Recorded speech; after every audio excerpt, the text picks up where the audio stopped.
welcome back to another video.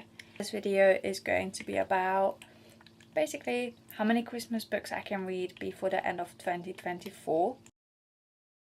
For the first book of this video, I will be, well, I'm already reading Window Shopping by Tessa Bailey, about this girl Stella who just basically got released from prison.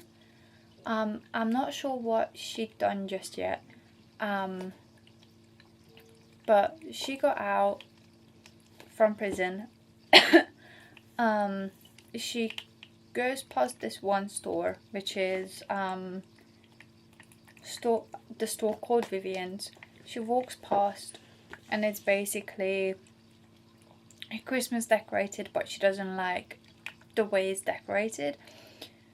So she kind of makes a face, and the general manager of the store, which is Aiden, stands next to her, and she started to say what she doesn't like in the decoration and everything.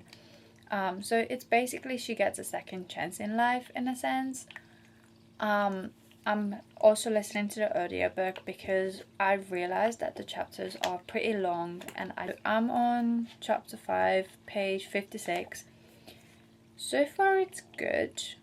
Aiden now gone and told his dad and grandma that he hired this new person, which is Stella, but he refuses to give her name, even though they are asking, like, who's the new person that you hired us to decorate. But she does have good ideas, so hopefully she does have a good chance. She is currently on a probation run. She gets like 4 days, I believe. Yeah, 4 days she gets to prove herself, not even to Aiden, but to prove herself to herself that she can do it. She's good.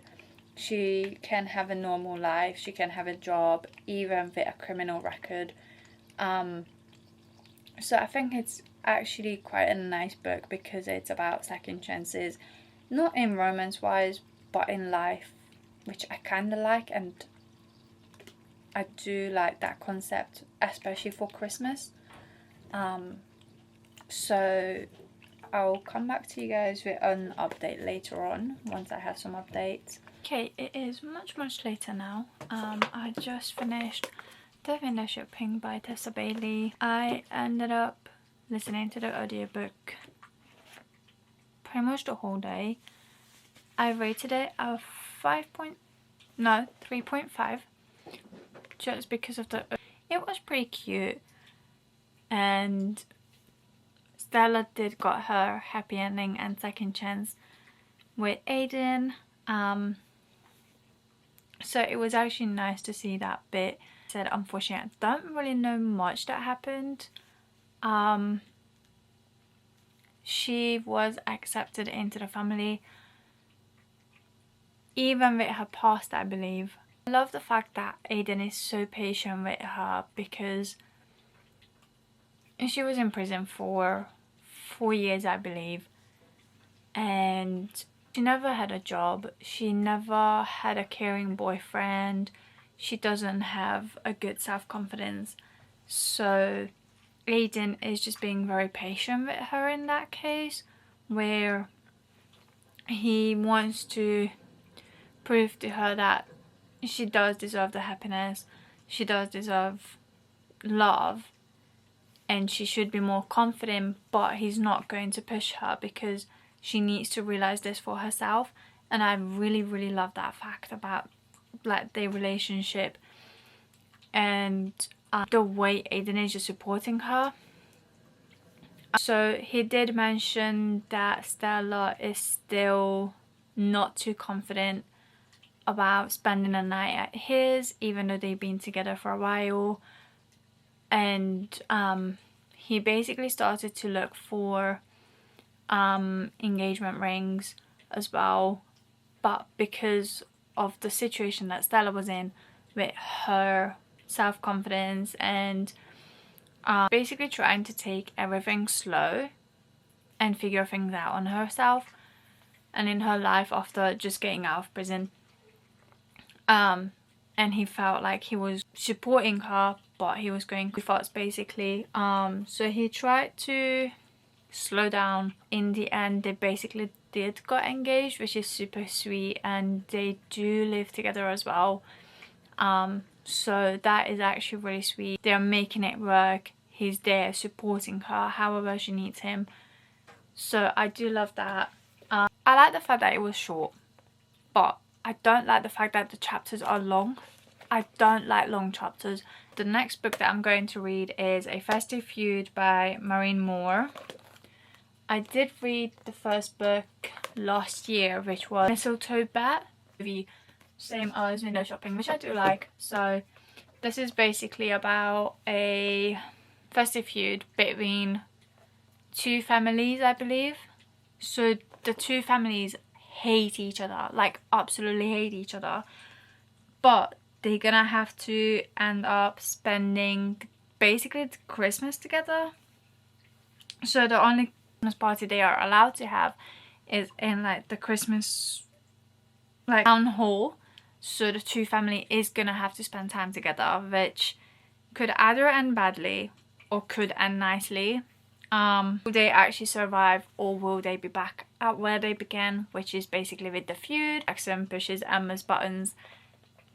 So it's going to be an interesting one to see how the relationship is going to develop or not between the whole family. This is going to be my next read. I'll come back with any updates that I've got for you guys. Good morning. I got a little bit of an update for you guys. I am now on page 88, so 39% in. I'm actually enjoying this book quite a lot. Like, seeing that Emma and Jackson are now basically in at like a motel, and it's nice because we're seeing Emma open up more about herself and why this Christmas party is so important for her and her family, and why she's stressing so much about it. So I can actually quite like that.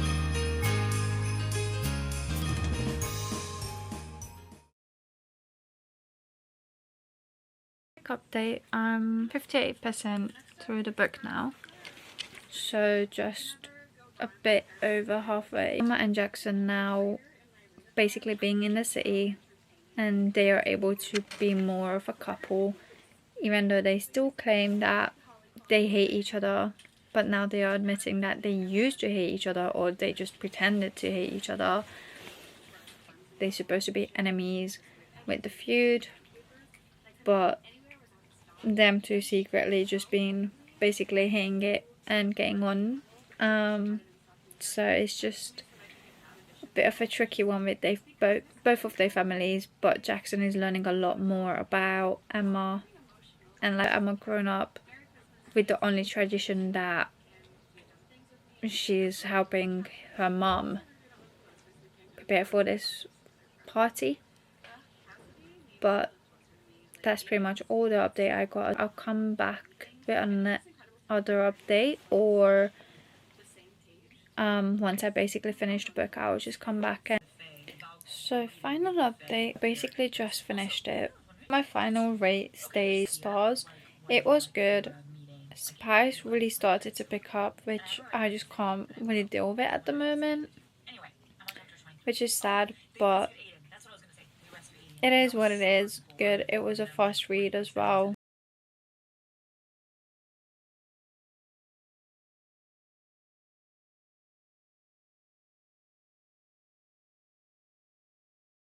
I am now on chapter 4, and I just realized that it's actually not that many chapters. It's just the fact that the chapters are actually long, so that's about what I got left. Okay, so I have now finished Under the Mistletoe. I'm honestly disappointed. I don't know if I'm disappointed in myself or in the book, or both at this point. I rated it 1 star, which is not a good way to close the year, but 1 star. It was boring. the blurb at the back was more interesting than the actual book. We didn't actually have the murder until like chapter 5, which was right before the ending of the book. We swapped to the audiobook, so I barely know what was actually happening, but I did not like it. I honestly did not like it. So I'm sorry. Do I recommend it? If I'm being completely honest, no. The blurb was more interesting than the actual book, and they need to change the blurb, and I completely agree, because literally paint it as like we actually see the murder throughout the whole way, but we actually don't. We get like a few minutes of the murder and then they solve the case in like a few minutes. So it was quite disappointing, and yeah, we didn't actually have like the whole murder until like chapter 5.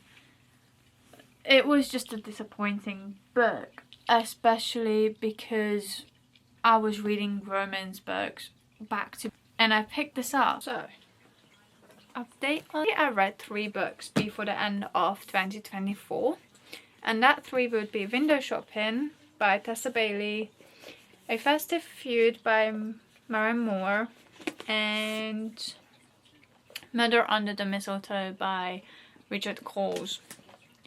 Now, of them I'm not too happy with, just because one really disappointed me, or I disappointed myself. I'm not even too sure. But I'm just gonna start with Window Shopping by Tessa Bailey. This book right here, give it a 3.5. Now, it wasn't that terrible. Do I fully remember what happened? No. I actually liked it because it was short and it was pretty quick. The chapters were long. Yeah, that's what my problem was with this. Chapters. I'm really picky when it comes to my chapters, and these were long. The book itself wasn't long. Like, it was only like 15 or 16 chapters, I believe. It wasn't for me. Long chapters was just not it for me. I was looking for something quick and easy and fast. Wasn't it? So I ended up listening to the audiobook. I can't really say much about it because my concentration when I'm listening to an audiobook is not great at all. The next one, A Festive Feud. Maren Moore done it again. Again, it wasn't like a 5 stars, but it was, I believe, 4.5. I felt 4 stars. I enjoyed it. Quick and easy to read. It was easy to get into. I loved it. I loved the cover. I think it was genuinely the smut that was putting me off. The next one, probably one of my worst reads this year. Honestly, 2024. This was my worst read of the whole entire year of 2024. It was boring. For saying this, because other people might like it. Like, you might like it. Me personally, no.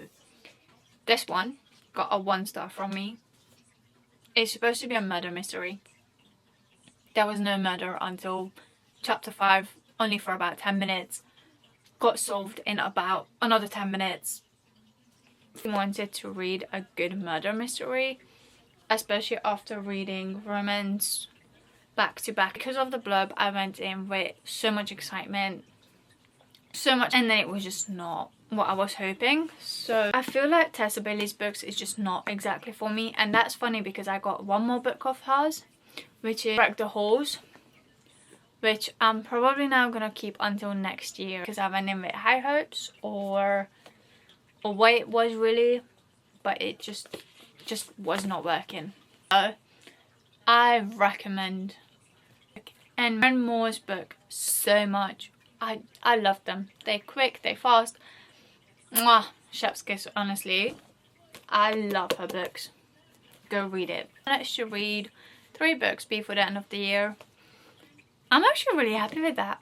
I'm actually really proud and happy with that. Honestly, I'm really proud. Even with the audiobooks. Actually listening to them quite effectively. Or actively. Quite actively. So yeah, I'm really proud of myself, and I can definitely say this was a good year. ish reading wise. 25 is definitely a year where I want to listen to more audiobooks and try to actually concentrate on them as well, so I know what's going on and I can hopefully talk more about the books that I listen to, which is probably just going to be like my physical books, but just listening to the audiobook while I'm at work, or I really want to start going on walks or something like that. So hopefully then I get more motivations to read or like basically listen to the audiobook and actually concentrate on what's going on. 3 was my little books for the end of 2024. Still pretty happy with them. Well, not with these two, but in overall, because it made me read 19 books in total. Still would say I'm pretty happy with it. If you stayed until the end, thank you so much for being on this journey with me, and thank you so much for watching. Look out for more videos, look out for an announcement, and I'll be back.